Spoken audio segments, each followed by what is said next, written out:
Ladies and gentlemen, welcome to the third installment of the Ringpost Talk Podcast. I know this took a while. Why? Because I got a lot of stuff happening in the past 2 weeks. That's why I couldn't, you know, record another podcast. And plus, I had other content stored.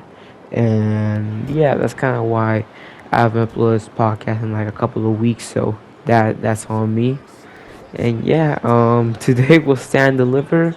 I'm gonna try and get this out before WrestleMania Night 1 officially happens. It'll probably come out during the pre-show. So yeah, but today I'm gonna talk about stand deliver that just happened, and on top of my predictions for both Night 1 and Night 2 of WrestleMania. Hollywood goes again. So yeah. But before we get into the predictions and stand deliver, I want to talk about the content I have lined up for WWE 2K23, and I'm going to try and get a universe mode series going, like ECW. The thing is that Create Arena is horrible. I don't know when are they gonna fix that. Hopefully, when the DLC drops, like the first pack, hopefully they actually fix Crane Arena because, good lord, I'm trying to do my own custom arena of ECW, but logos never stay, and the arena parts just disappear for some reason. They don't like stay intact. So yeah, I don't know what's wrong with that. Hopefully, when the first big patch of the game comes out, like I said with the first DLC, hopefully it fixes itself because I really want to get a series going on with WWE 2K23. Alright, so let's talk about NXT Stand and Deliver. This show was pretty good. It wasn't the best like stand deliver show we've seen, but at least for me at least. But it was a pretty good show. Nothing too crazy, but we did have some feel good moments during the show. So let's talk about the pre-show match. Now, this 8-person tag team match was supposed to be on the main show, but last minute they put it on the pre-show for some odd reason. It was Chase U versus Schism. Um, the winner gets control of Chase U. So basically, Schism has been terrorizing Chase U for a while now, and they've won a match as and liver, but they want some stakes on the line. So um, Chase U put up their university on the line, and Schism accepted, and that's kind of how we got to this match. The match was pretty alright, nothing too crazy. During the match, we almost got Duke Hudson joining Schism, which, like, if that actually happened and it went through, that would have been a pretty weird sight. 5 roots, 1 tree. Joe Gacy, Fowler, Jagger Reed, Ava Rain, and Duke Hudson.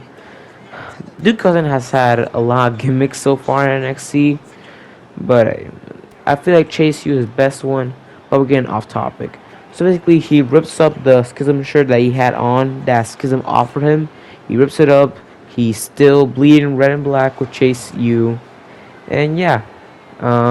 In the end, we got the gory flatliner tag team maneuver. I don't know what it's called, but it looks cool. So yeah, we got that, and Chase U beat Schism. It was a pretty decent match. Like I said, 92 special, and this was the debut match of Ava Rain, and I can't even lie. It was kind of crap. I can't even lie. But it's her first match, and it was a tag team match, so she didn't really do much in that match. But I feel like if she has more matches, she'll definitely improve. She's been in the PC for like what, 5, 6 years now.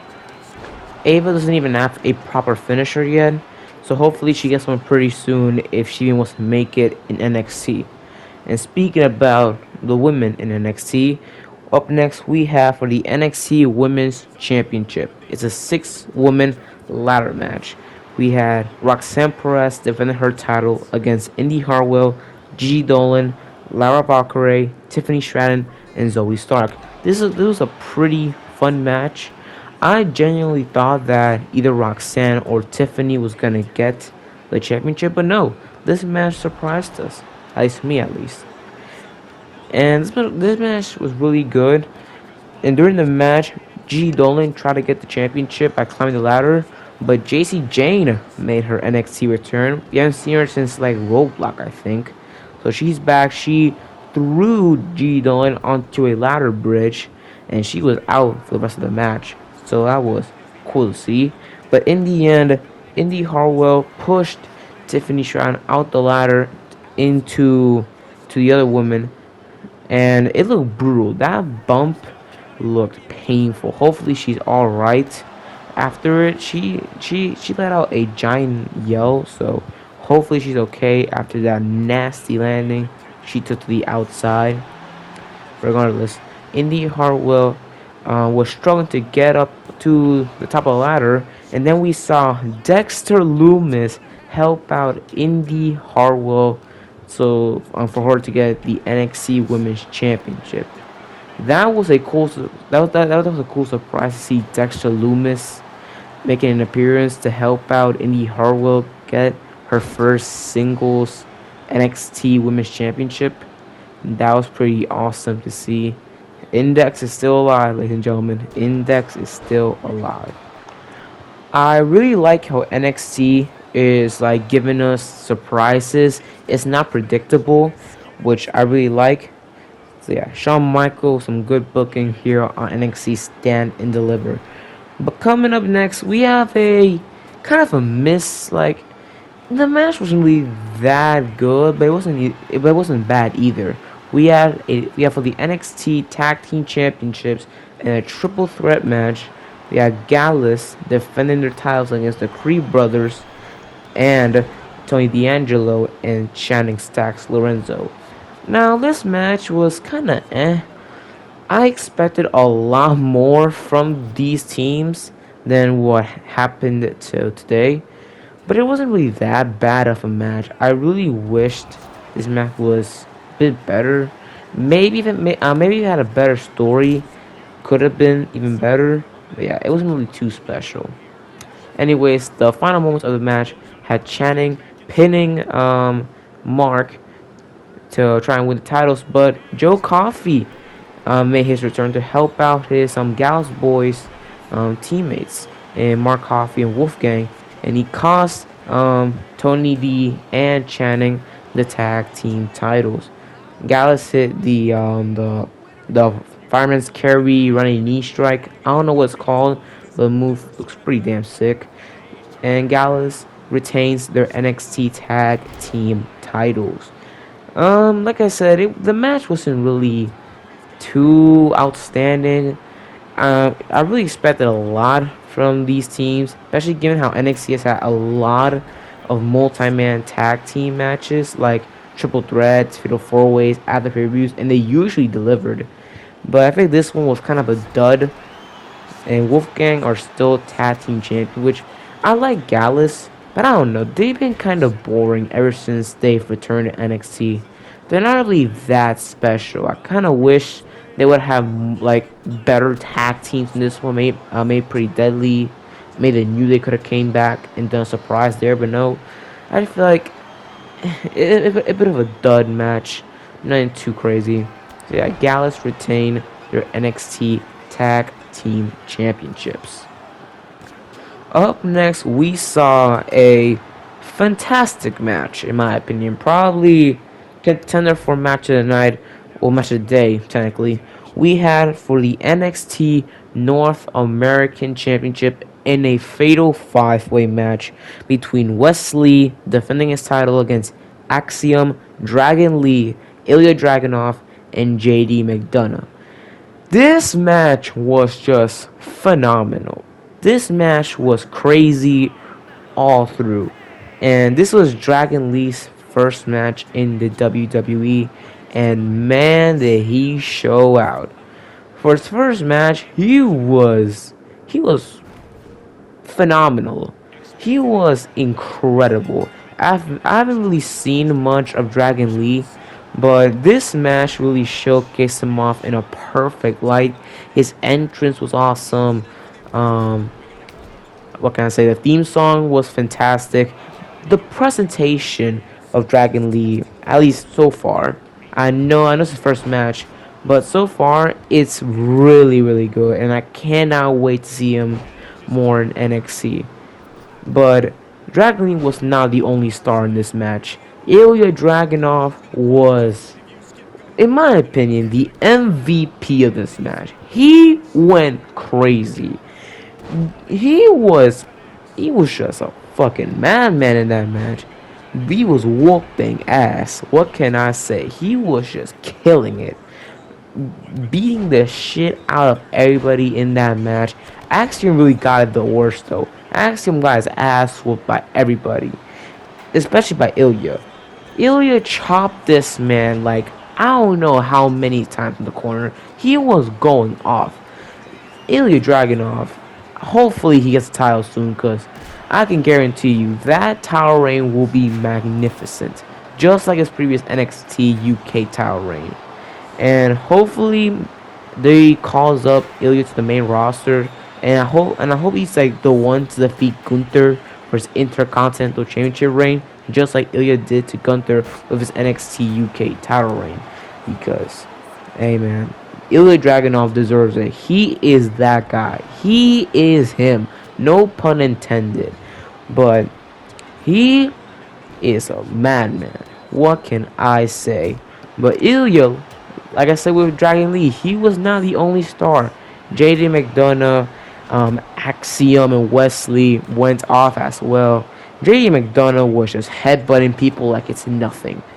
And Axiom, for as much as he got his ass beat in this match, he was really pulling out some crazy ass spots. This man countered Wesley's cardiac kick with the golden ratio. And if you haven't seen that move, you should definitely watch a compilation of it, because that's a brutal ass move. This man out here running Super King of these people.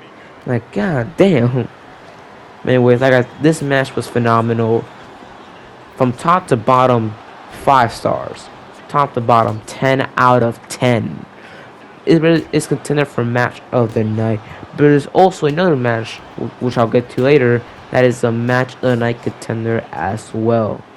And in the end, Ilya Dragunov hit the Torpedo Moscow on Axiom, but Wesley also during the process hit Ilya with the cardiac kick to win the match. So still your NXT North American champion Wesley. I genuinely thought Dragon Lee was gonna win this match, to be honest. But hey, I don't really mind Wesley retaining his title. Hopefully, we get to see Dragon Lee versus Wesley at a different time, possibly Battleground, because that's on May 20th, and that's the next NXT pay-per-view. Hopefully, they face off there, or whatever's the next like big show for NXT. And coming up next is the match that I also consider to be the match of the night contender: Johnny Gargano versus Grayson Waller in an unsanctioned match. And when I tell you this shit was fire, I mean it. This match was fire. It was emotional throughout. It was physical, violent. Basically, kind of like Gargano and Ciampa when they had their unsanctioned matches. Except it was kind of watered down, but it was still a pretty good match. Gargano put out all the fucking stops to whoop the absolute hell out of Grayson Waller. And during the entrance of Grayson Waller, he was like live on Instagram or whatever, and he was doing his entrance on Instagram, which is it's kind of nice touch to his character, being like the wannabe social media influencer turned wrestler. I really like that for Grayson Waller. And this match just proves that Grayson Waller is also that motherfucking guy. he was just being absolute troll during this match. Taunting Candice and Quill, taunting Johnny Gargano. And at one point when Johnny Gargano threw Grayson Waller into the announce table, he actually hit Booker T in the process, which is kind of funny. But this match, like I said, brutal, physical, and overall just greatness. And in the end, Candice LeRae got in some shots on Grayson Waller as well with the candlestick shots. And when Grayson Waller grabbed the candlestick off of Candice, Johnny Gargano was sorry behind to hit Waller with the candlestick as well. And in the end, Johnny Gargano made Grayson Waller tap to the Gargano escape to beat Grayson Waller. 5-star match. Nothing I can say to justify how great this match was. From the spots, for the tables and the ladders. There's just one spot where Gargano suplexed Waller onto like a bed of steel chairs, which is pretty brutal. And yeah, great match from both Waller and Gargano. Great unsanctioned match. And Gargano even said this is like his last match, was the conclusion of his story in NXT by beating Grayson Waller. So yeah, great match, top to bottom, greatness. Now this match I didn't really give a fuck about because the story was kind of underwhelming. It was for the NXT Women's Tag Team Championships. It was Fallon Henley and Kiana James defending their titles against Isla Dawn and Alba Fire. This match, I didn't really care about. Like I said, the story was just not there. This match, in my opinion, was didn't need to be on the card because the story was mostly around the jealousy of Briggs and Jensen or whatever. Jensen trying to get at Kiana or whatever with even though family is like girlfriend or whatever. I don't know. The story just it's kind of convoluted, and I don't really give much of a damn about it. And it's all led to Alba Fire and Isla Dawn becoming your new NXT Women's Tag Team Champions. Honestly, they should just unify both the NXT and the main roster Women's Tag Team Championships because both divisions have barely any tag teams. Honestly, they should just unify the titles, retire them, and create a new women's title for each brand. 2 new titles for the main roster and NXT, especially for NXT because that place has a lot of great women that don't need to be in tag teams. They're great doing their singles runs, and women's mid card title for the brand will really help out NXT. I don't think it will happen, but I'm just praying that either Sean or Hunter has a brain and actually just retires both the women's tag team titles because they're unwarranted, they're unneeded in both the main roster and NXT. But yeah, and it's time for our main event of the afternoon, I can say, or the evening. We have for the NXT Championship, Carmelo Hayes defending. I'm a dumbass. Braun Breaker defending his NXT Championship against Carmelo Hayes. This match has been years in the making. I feel like ever since Braun won the NXT Championship from Ciampa, this was basically the match to have for Braun Breaker. Whether he won or lost, it was gonna be memorable because these two were like the upstarts or the outstanding superstars from the new generation of NXT. They've came up from the same class. They come up from the same generation, kind of, because Carmelo has been working in the Indies while Braun is here because his family legacy. Also, fuck Rick Steiner. He's a piece of shit. Anyways, the match was pretty good. I enjoyed it for what it was. And in the end, Braun Breaker accidentally speared both the referee and Carmelo Hayes, which led to the Steiner recliner. And then Trick Williams attacked Braun with the NXT title. Carmelo tried to pin Braun for the victory, but no. Then Melo tried to pick him up for a move, but Braun Breaker was looking for the military press spinebuster, but Melo countered into a code breaker, which led to nothing but net, and Carmelo Hayes becomes your new NXT champion. What a moment for Melo, and in the attire that he wore, it was an homage to Kobe Bryant, which was nothing but respect for Carmelo Hayes.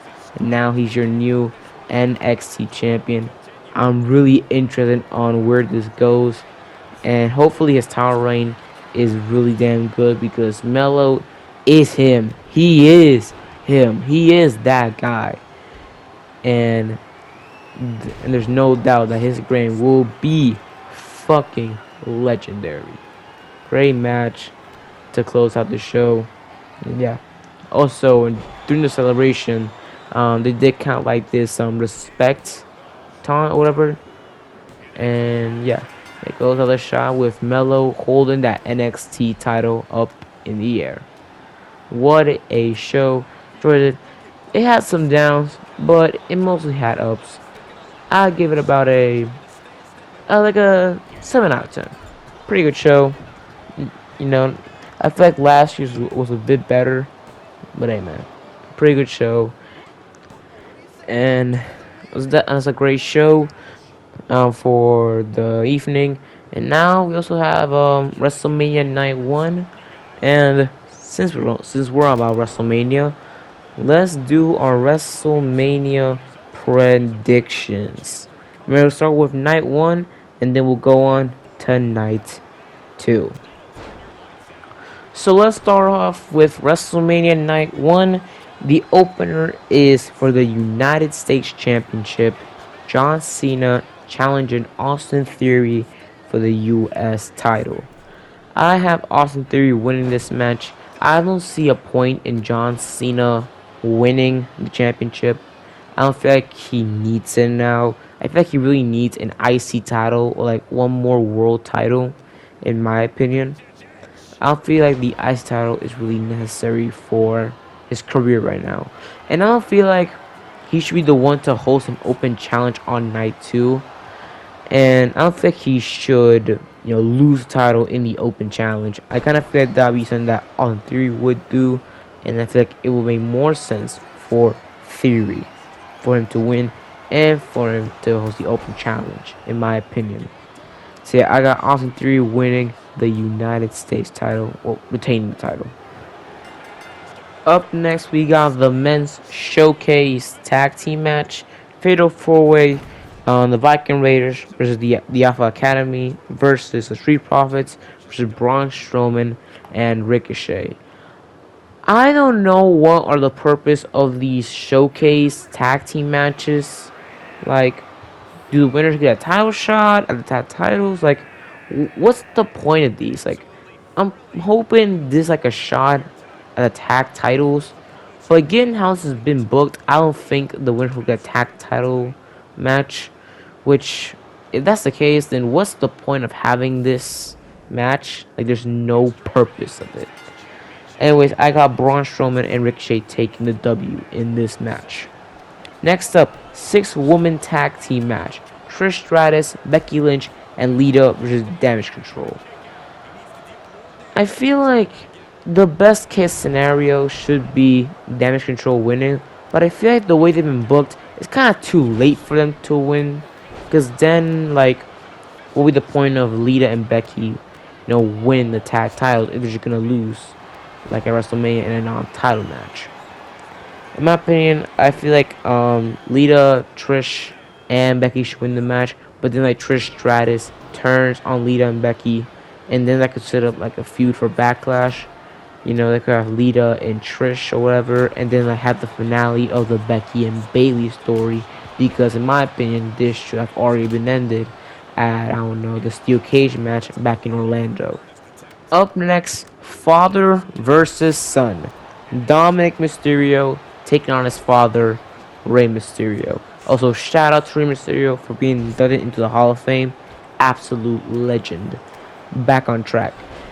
Rey Mysterio should win this match if he is not retiring. If he is retiring after this match, I feel like he should lose. Because I feel like if he's not retiring, I feel like he should go out with a big W at WrestleMania, beating his son. But if he is gonna retire and this is his last match, I feel like Dominic should be the one to send Ray home. So yeah, I got Mysterio if he is not retiring, but if he is retiring, I got Dominic Mysterio. Up next, Seth freaking Rollins taking on against Logan Paul. I got Seth winning this match. He has lost way too many big matches. I feel like this should be a huge win for Seth Rollins. And I kind of see Jake Paul interfering, but I feel like Seth Rollins will take down Jake Paul, and in the process he will beat Logan Paul. So I got the former Messiah, Seth fucking Rollins. Up next, for the undisputed WWE Tag Team Championships, the Usos defend their titles against Kevin Owens and Sami Zayn. I feel like Kevin Owens and Sami Zayn are the perfect team to beat the Usos, because who really is there for the Usos to lose to? Because there's no real credible tag team to beat the Usos. RK Bro is not an option. Orton is already out with an injury. The Viking Raiders, hell no. Profits, no. There's no other tag team besides Owen and Zayn to take away the tag titles from the Usos. Kevin Owens and Sami Zayn are the only one. They're the perfect tag team to beat them. So I got my money on KO and Sami Zayn. And supposedly the main event of night 1, Charlotte Flair versus Rhea Ripley for the SmackDown Women's Championship. This story has been horrible. It's kind of the exact same with the Raw Women's title feud, except it actually has a pre-built story in it. But either way, the story going in has been lackluster. Even the segments where Rhea and Charlotte were brawling still doesn't really help the story during this match. The match will be a banger. So I got Rhea Ripley dethroning Charlotte Flair to become your new SmackDown Women's Champion. On to our night 2 predictions of WrestleMania. Let's talk about the Lashley challenge, which I think will happen on night 2 of WrestleMania. So basically, Lashley threw out a challenge after winning the Andre the Giant Memorial Battle Royal back on SmackDown this past Friday. I feel like Braun Breaker can accept this challenge. I think LA Knight will probably have a segment with Stone Cold Steve Austin. Dummy, yeah! Sorry, I have to say it because it's pretty catchy. LA Knight hasn't been really entertaining these past few weeks, and I feel like he should be the winner of either the King of the Ring or Money in the Bank. But that's besides the point.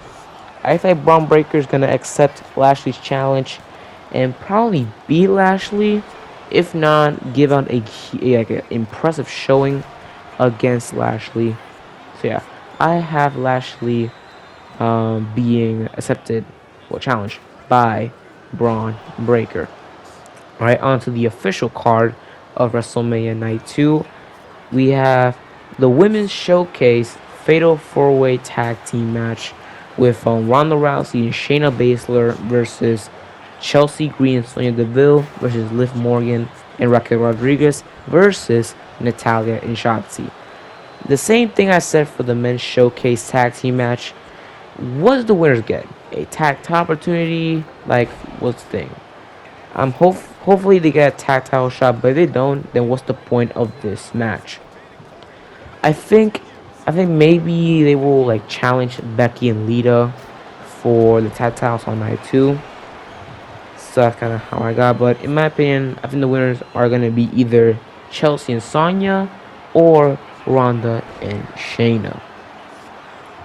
Up next, Hell in a Cell. To finally conclude this rivalry, Edge taking on against the Demon Finn Balor. Yes, sir. The Demon is back. We haven't seen him since like Extreme Rules 2021, so that's been a long time since we've seen the Demon. Last time we saw him was losing the ropes, fucking up. I don't know what happened there at Extreme Rules, but that's beside the point. Man, I cannot wait for this match. It will most likely slap, and I feel like Edge is gonna win this match. I think I got either Finn or Edge, cause I feel like both deserve the win. But I kind of feel like Edge needs it more, especially given how this most likely be his last WrestleMania appearance. Well, match at WrestleMania. So I got Edge winning this, but I wouldn't mind having Finn Balor beat Edge to conclude this rivalry that has been happening since like the aftermath of WrestleMania 38. Up next, the biggest match and the match I've been most hyped about. Homo sapiens rise the fuck up. Brock Lesnar versus Omos. Now, all joking aside, I think Brock's gonna win this match, most likely. And he'll probably do it with like an impressive F5 to Omos. By the way, I'm kinda excited for this match. Just for like the ironic memes or whatever. So yeah, I got Omos losing to Brock Lesnar. For the Raw Women's Championship, Asuka versus Bianca Belair. This is kinda like the Charlotte Flair and Rhea Ripley feud. It's kinda trash. It's non-existent. Like, this build has not been good in the slightest. Like, there's no redeeming qualities to this. But I feel like the match will most likely be a great match. And I got Asuka, aka Kana, as I like to call her new gimmick, to win the match to become your new Raw Women's Champion. And in your main event of night 2 of WrestleMania, it's gonna be Roman Reigns versus the American Nightmare Cody Rhodes for the undisputed WWE Universal Championship. Man, this match is gonna be fire. It's gonna be great, emotional, intense drama. It's gonna be great. For my prediction, I got the American Nightmare Cody Rhodes to win this, cause who is there to beat Roman? In my opinion, Jey Uso is, in my opinion at least, not ready to become the face of the company. I don't feel like he needs it. I feel like the story with he and Roman doesn't need titles anymore. I feel like this should end at SummerSlam live in Detroit, because I feel like this story doesn't need any more titles, in my opinion at least. So yeah, I got Cody Rhodes winning this match to become your new undisputed WWE champion. And hopefully this is like the return of the big gold belt, because I think, in my opinion at least, Raw needs a world champion, especially SmackDown, because they haven't had a world champion in a year. And Roman Reigns barely appears, while Cody has been appearing all the fucking time. And he is the only credible one to beat Roman Reigns. Rollins, I feel like he's past the point of needing another world title. It'd be great, but I don't think he really needs it in this point of his career. And like I said with Jey Uso, I don't think he is ready or even able to be the face of the company. Because I feel like people are kind of forgetting that being the world champ, like the world champion, you are the face of the company. You are the top guy. And in my opinion, as long as Jimmy Uso has a pulse and is still breathing, Jey Uso will never get that spot. Let's be fair here. He is not getting that spot. As long as Jimmy Uso has a pulse and he's breathing as of right now. So yeah, Cody Rhodes for the victory. And maybe on either night one or night two, we might see Randy Orton. Also, happy birthday to the Viper. I think either that or we will see a Bray Wyatt appearance. Maybe like a little vignette, like a little, I don't know, TV static. Most likely we'll see a Bray Wyatt. Or we might see Randy Orton. I don't know. But yeah, those are my WrestleMania predictions, my stand live review, and my plans for this channel. Thank you guys for watching so much. And yeah, can't wait for WrestleMania. I'll see you guys later. Peace. Also, enjoy the rest of this match. That's gonna end soon. So yeah, peace out. Bye.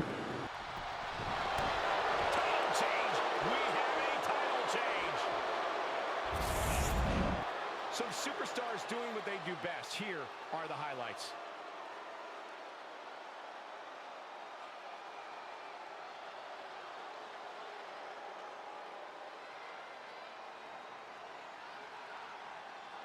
Here is your winner, and new WWE United States Champion, Mustafa